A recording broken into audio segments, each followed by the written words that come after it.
रोहित पवारांनी तटकरे आणि प्रफुल्ल पटेल यांच्या संदर्भात एक मोठा दावा केलाय। 22 आमदार घेऊन तटकरे पटेल भाजपमधून लढणार असल्याचा दावा रोहित पवारांनी केलाय। भाजपसोबत असलेल्यांसोबत आम्ही जाणार नाही असंही रोहित पवारांनी नमूद केलंय। भाजपची साथ सोडून काही जण आमच्याकडे आले तर आम्ही त्यांना स्वीकारू असंही त्यांनी म्हटलंय। तटकरे पटेल यांच्यावर झालेल्या कारवाईचं स्वागतच असल्याचंही रोहित पवारांनी म्हटलंय।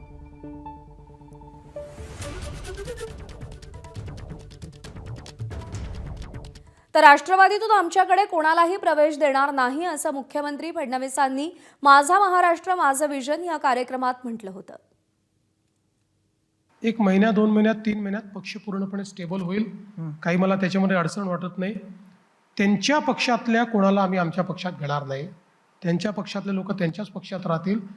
त्यांना जी काही मदत लागेल पक्ष चालवण्याकरता, पक्ष टिकवण्याकरता, पक्ष मजबूत करण्याकरता ती आम्ही पूर्ण करू। तर शिंदे राष्ट्रवादीचे आमदार फोडणार नाहीत, फडणवीसांनी लिहून घ्यावं, रोहित पवारांनी मुख्यमंत्री देवेंद्र फडणवीसांना आव्हान दिलंय। फडणवीसांनी याआधी अनेक आश्वासनं दिली होती, ते पुन्हा म्हणतील आम्ही फोडलं नाही, तेच आमच्याकडे आले असं रोहित पवार म्हणाले।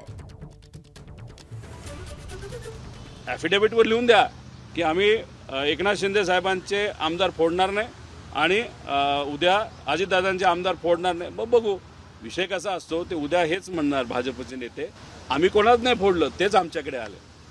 पण आले ना, हे महत्त्वाचं आहे। 29च्या आधी काय होतं।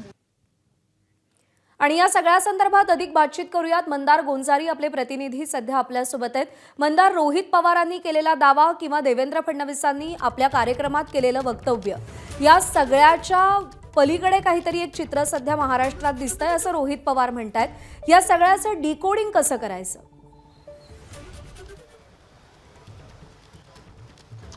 प्रत्येकजण आपलं राजकारण यातून साधण्याचा प्रयत्न करतो आहे।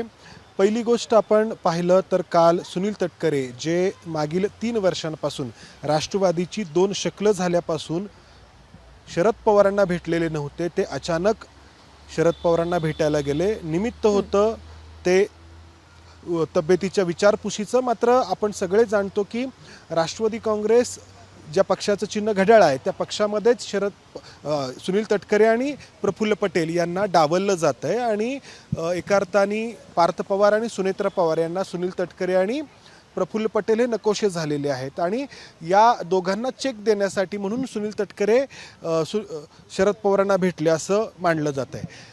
लगेच जे रोहित पवार आहेत त्यांनी आत्ताच म्हटलं की सुनील तटकरे आणि प्रफुल्ल पटेल हे भाजपसोबत जाणार आहेत आणि जाताना अजित पवारांच्या पक्षातील 22 आमदार देखील घेऊन जाणार आहेत। म्हणजे सुनील तटकरेंना शरद पवारांकडे येण्याचा मार्ग लगेच रोहित पवारांनी एका अर्थाने बंद करण्याचा प्रयत्न केलेला आहे। प्रत्येकाचं आपलं याच्यामधलं राजकारण आहे। दुसरीकडे मुख्यमंत्री देवेंद्र फडणवीस यांनी काही दिवसांपूर्वी ABP माझाला मुलाखत दिली होती आणि त्यामध्ये म्हटलं होतं की राष्ट्रवादीच्या आमदारांनी आम्ही आमच्या पक्षामध्ये घेणार नाही। हे देवेंद्र फडणवीस यांना सांगावं लागलं, कारण या पक्षामध्ये आत्ता असलेली परिस्थिती। कारण अजित पवारांच्या निधनानंतर सुनेत्रा पवार हा पक्ष चालवत आहेत, मात्र नियंत्रण किती पक्षावरती त्यांचं आहे हा प्रश्न सातत्याने उपस्थित होतोय। आणि दुसरी गोष्ट की देवेंद्र फडणवीस यांनी जरी दावा केला असला तरी याआधी देखील त्यांनी अनेक दावे केलेले होते। देवेंद्र फडणवीसांच्या दाव्यावर सुद्धा रोहित पवारांनी सवाल उपस्थित केलेत। मंदार, विनंती आहे सोबत रहा। भाजपचे नेते प्रसाद लाड सध्या आपल्यासोबत आहेत। प्रसाद लाडजी नमस्कार। अनेक चर्चा, तर्कवितर्क सुरू आहेत प्रफुल्ल पटेल आणि सुनील तटकरे या नावांभोवती, भाजपची काय भूमिका आहे? बघा, रोहित पवार काय म्हणतो याच्यावरती भारतीय जनता पार्टी किंवा महाराष्ट्राचं राजकारण चालत नाही। रोहित पवारांना आपण जर दुसरा संजय राऊत म्हटलं तर काही वावगं ठरणार नाही। त्यामुळे सातत्याने मीडियात येणं, मीडियामध्ये येऊन चर्चेत राहणं, स्वतःचे तर्कवितर्क काढणं हा त्यांचा आता स्वभावच झालाय। आता हातात काही राहिलं नाही। राष्ट्रवादी काँग्रेस फुटल्यानंतर स्वतः जे मंत्रिपदाचं स्वप्न होतं ते भंग झालंय। महाविकास आघाडीमध्ये उपमुख्यमंत्री होईल म्हणून लोकांना सांगत होते ते भंग झालेलं आहे। त्यामुळे रोहित पवार काय बोलतात याच्यावरती भाजपाने उत्तर द्यावं, हे मला काही त्याच्यामध्ये सत्यता किंवा तात्पर्य वाटत नाहीये। त्यामुळे एक सुनील तटकरे हे राष्ट्रवादी काँग्रेस पार्टी अजित पवार गटाचे नेते आहेत। माननीय प्रफुल्ल पटेल हे राष्ट्रीय कार्याध्यक्ष आहेत। सुनित्रा वहिनी त्याच्या उपमुख्यमंत्री व अध्यक्ष आहेत। त्यामुळे जी काही चूक यादी पाठवताना झाली होती त्याच्यामध्ये रेक्टिफिकेशन केलं गेलं आणि त्याचा खुलासा देखील माननीय उपमुख्यमंत्र्यांनी आणि अध्यक्षांनी केलेला आहे. त्यामुळे या पद्धतीत अशा पद्धतीने तर्कवितर्क काढून हे फुटणार, 22 आमदार जाणार, सुनील शेळके जाणार, हा जाणार, हे करून लोकांमध्ये संभ्रम निर्माण करण्याचं काम ज्या पद्धतीमध्ये संजय राऊतांनी एवढे वर्ष केलं तेच काम आता रोहित पवार करतायत, एवढंच मी या माध्यमातून आपल्याला सांगू शकतो. ठीक आहे. प्रसाद लाडजी, आभार आपले, आपण सविस्तर प्रतिक्रिया दिली त्यासाठी. दरम्यान रोहित पवारांच्या मताला मी किंमत देत नाही असं वक्तव्य खुद्द सुनील तटकरे यांनी केलंय. सुनील तटकरेंनी एबीपी माझाला ही प्रतिक्रिया दिलेली आहे. रोहित पवारांच्या मताला मी किंमत देत नाही असं ते म्हणालेले आहेत. रोहित पवारांनी दावा केला होता की सुनील तटकरे आणि प्रफुल्ल पटेल 22 आमदारांसह भाजपमधून लढतील आणि त्यांच्या या वक्तव्याला आपण किंमत देत नाही असं तटकरे म्हणाले. राष्ट्रवादीचे आमदार सुनील शेळके सध्या आपल्यासोबत आहेत. सुनील शेळकेजी, नमस्कार. रोहित पवारांनी जो दावा केलेला आहे त्यातून असं दिसतंय की राष्ट्रवादी पक्षामध्ये काहीशी सुंदोपसुंदी माजलेली आहे आणि तटकरे आणि प्रफुल्ल पटेल नाराज आहेत. नाही का, आपण गेले काही महिन्यापासून पाहत असाल रोहित पवार हे सातत्यानं खोटं बोलत जनतेसमोर इतकं खोटं बोलायचा प्रयत्न करत आहेत की जनतेला महाराष्ट्राच्या आणखी काहीतरी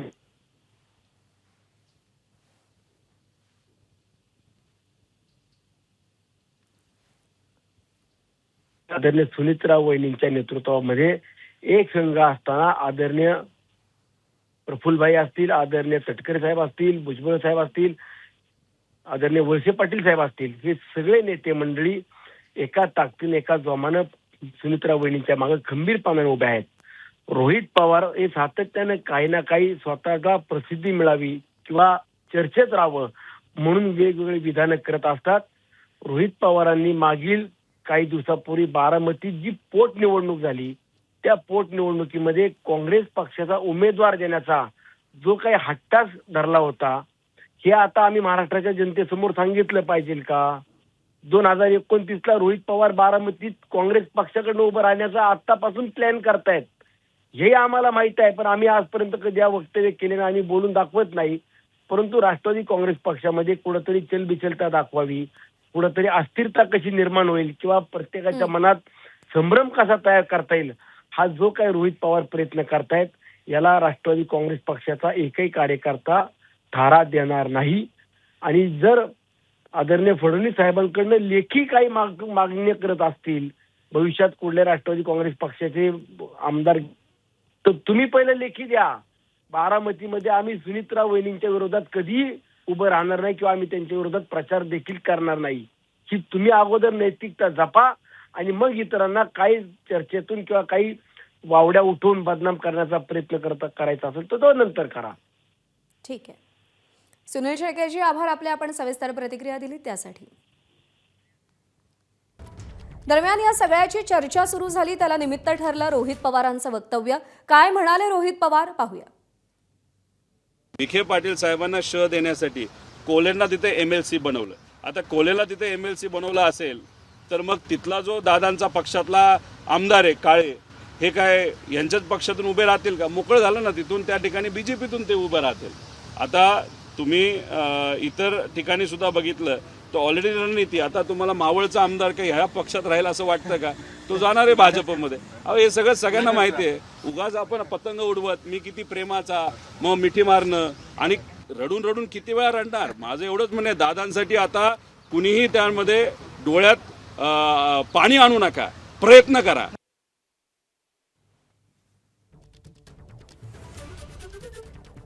तर रोहित पवारांनी हे वक्तव्य केलंय. 22 आमदार घेऊन तटकरे आणि प्रफुल्ल पटेल भाजपतून लढणार आहेत, पण राष्ट्रवादीकडून पूर्णतः इन्कार केला जातोय. स्वतः सुनील तटकरे यांनी देखील आपण रोहित पवारांच्या मताला किंमत देत नाही असं सांगितलेलं आहे.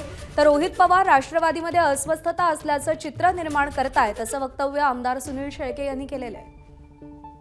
दरम्यान रोहित पवारांच्या दाव्यावर परिवहन मंत्री आणि शिवसेना नेते प्रताप सरनाईक नेमकं काय म्हणाले तेही पाहूया. राज्यामध्ये अनेक भोंदू जे खरातसारखे होते, जे भविष्यवाणी करणारी लोक होती, अनेक भोंदू बाबा राज्याच्या पोलीस खात्यानं पकडलेले आहेत. मला असं वाटतं ह्या भोंदू बाबांच्या अटकेनंतर कुणाला तरी राशी भविष्य सांगण्याचं वेध लागलेले असेल, म्हणून ती जबाबदारी ज्योतिषशास्त्राची जर रोहित पवारांनी घेतली असेल तर चांगलं आहे. आम्ही सुद्धा आमच्या भविष्यासाठी त्यांच्याकडे हात दाखवायसाठी निश्चितपणे जाऊ. आणि या सगळ्याच्या नंतर बारामतीतल्या गुन्हेगारीवर सुद्धा रोहित पवारांनी चिंता व्यक्त केली आहे.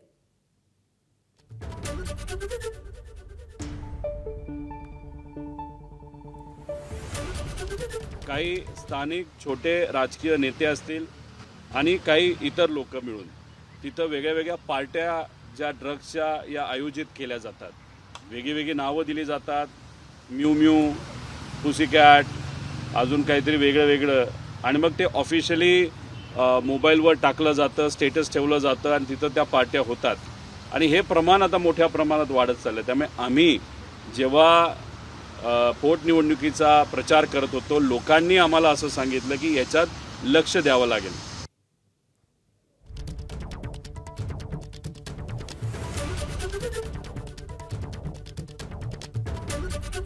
तर बारामतीतल्या वाढत्या गुन्हेगारी संदर्भात देखील पुणे ग्रामीण पोलिसांची रोहित पवारांनी भेट घेतली. ड्रग्ज पार्ट्या आणि बारामतीतली वाढते गुन्हेगारी यावर देखील त्यांनी चिंता व्यक्त केलेली आणि त्या पार्श्वभूमीवर त्यांनी पुणे ग्रामीण पोलीस अधीक्षकांची भेट घेतली आहे. एबीपी माझा, उघडा डोळे बघा नीट.